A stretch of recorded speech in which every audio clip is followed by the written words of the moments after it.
Yo, what's up guys, Sam here, and just when we thought that all hope for the Apple Watch Series 5 was lost, that there were going to be no new features, that it was going to be an exciting update, and that generally people wouldn't really care about the new titanium and ceramic casings, we got a huge leak today courtesy of 9to5Mac that details in great depth sleep tracking coming to the Apple Watch. Now initially we thought this was coming next year, but apparently it could be coming as soon as next week at Apple's September event. So I want to give you guys all the deets today, plus now everything else we're hearing about the Apple Watch Series 5. So drop a like if you're excited for that. Of course, hit subscribe so you stay up to date on the Apple Watch Series 5. Let's go ahead and jump in. Now, before getting into sleep tracking, G Rambo hit us with another cool detail about this year's watches over on Twitter after the initial article from 9to5 was published, talking about a new confirmed watch face. Now, we don't know if this is going to be exclusive to new Nike branded Apple Watches, as Apple has done year in and year out in the past, but we do know that this is what it's going to look like. It's going to be inspired by the classic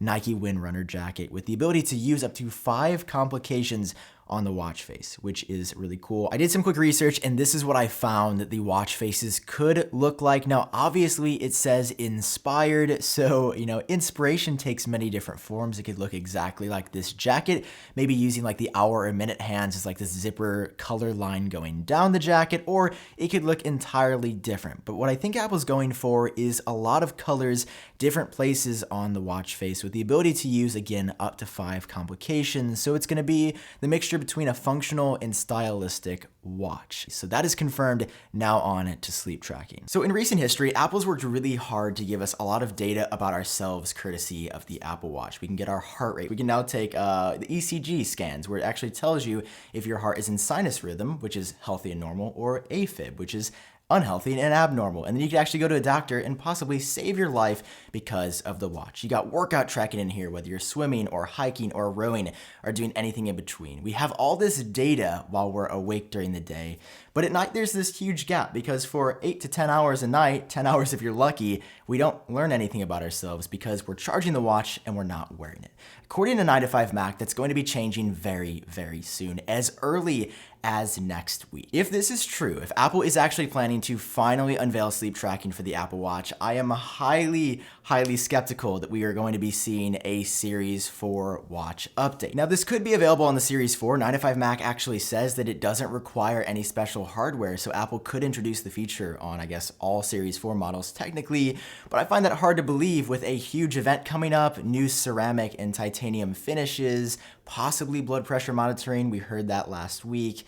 I'm starting to feel like there is going to be an Apple Watch Series 5 after all, because we're hearing a lot more about it now. It just took a really long time for us to get the details. And speaking of the details, sleep tracking is going to be pretty cool. When you get this on your Apple Watch, it's going to monitor a number of things and not only integrate with the new sleep app on your Apple Watch, but also, of course, directly inside of the health app on your iPhone. I made this mock-up to show how your data might look, but this is actually pulled straight from the company that Apple acquired that specializes in sleep tracking called Beddit. So this is straight from their site, but I feel like Apple's interface would look very similar because the official Beddit app bedtime icon is actually now the exact icon that Apple uses for bedtime and do not disturb while sleeping inside of the clock app. So they're clearly already integrating parts of Beddit into iOS, and I think that's going to continue further with sleep tracking. So to track your sleeping, Apple's going to be doing 3 things with your watch. They're going to be tracking your movement, they're going to be tracking your heart rate, and they're going to be tracking noise. So are you snoring? Are you tossing and turning a lot? Is your wrist flailing around in the middle of the night because you just can't sleep and you're a bit anxious? And they're going to tell you all about that again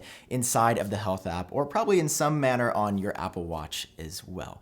Now, this is an interesting tidbit, but if you own more than one Apple Watch, this would be a true flex here. If you own more than one Apple Watch, 9to5 says you could actually set one of your Apple Watches to be designated for sleep tracking. So if you guys got 2 Apple Watches laying around, this actually isn't a crazy idea. If you had an older Series 2 or 3 and Apple maybe enabled it on there, then you could use one watch for sleeping and one watch during the day if you genuinely cared that much about your sleep tracking. And I think that's the number one pain point for sleep tracking right now that a lot of people are confused about.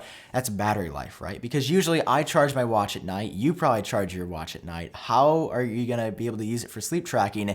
It's clearly going to die. Well, Apple thought about this issue, and when you are wearing this to bed, they'll actually send you a push notification a bit before bed and suggest that you charge it then. So actually putting your Apple Watch on the charger right before bed, because you probably don't need it at the end of the day anyway, because there's not a lot happening. So then you'll throw your watch on the charger, and then right when you go to bed, put it on. And then I assume when you wake up in the morning, as you're getting ready for work or school or anything in between, you'll throw it back on the charger again and go about your day. Now, this is still a pain point, I think. If you have to worry about charging it multiple times a day, that is definitely going to make the sleep tracking option a lot less enjoyable. So that's why I'm hoping that this is not going to be an upgraded Series 4. I'm hoping that this is going to be a Series 5 exclusive that has better battery life, because I know I'll, at the end of the day, have like 20 to 30% battery at the most when I have the cellular functionality on my watch enabled. It's going to take a little bit to charge, and then I wear it down again at night because it's tracking all this stuff, and then I don't have a lot for the next day. Like, it just sounds like an added stressor that I don't know sleep tracking would be worth for a lot of people. But at least Apple's thought about this, and they came up with a way to remind you to charge your watch. Because it's Apple, there's also some cool tidbits here. So if you wear your watch to bed and you have an alarm set and you have the sleep tracking enabled, your watch is gonna know if you get up before your alarm, and then it will automatically shut your alarm off. It's also gonna primarily use your watch for an alarm if you have an alarm set, and then it will use your iPhone as a backup. But on top of that, if you don't wanna be super scared when you wake up because you hear a loud beeping noise coming from your watch, there's also a cool silent option where your watch will simply vibrate and let you know, like, subtly, like, hey man, it's time to wake up for the day. And enabling the sleep tracking mode, that is also going to enable do not disturb at night, so you aren't disturbed while you're sleeping. So sleep tracking, guys, could be less than a week away. And hearing this on top of possible blood pressure monitoring, on top of new finishes, 2 new finishes, titanium and ceramic for the Apple Watch. And as the cherry on top, maybe a solid state side button that could make the watch less likely to break as far as that button goes, because it wouldn't be moving, and also a bit more water resistant or waterproof. We've heard the new iPhones are going to be way more water resistant and waterproof. I'm thinking that we're going to see a Series 5 model this year. There is way too much smoke now for just a Series 4 revision. That is my prediction. We do not have anybody concrete saying that that's going to be the case, because even 9to5MaxG Rambo, who got the scoop, who wrote the article, he says, well, it's unclear whether or not this is going to require a new Apple Watch, or if it's going to be tied to a new Apple Watch.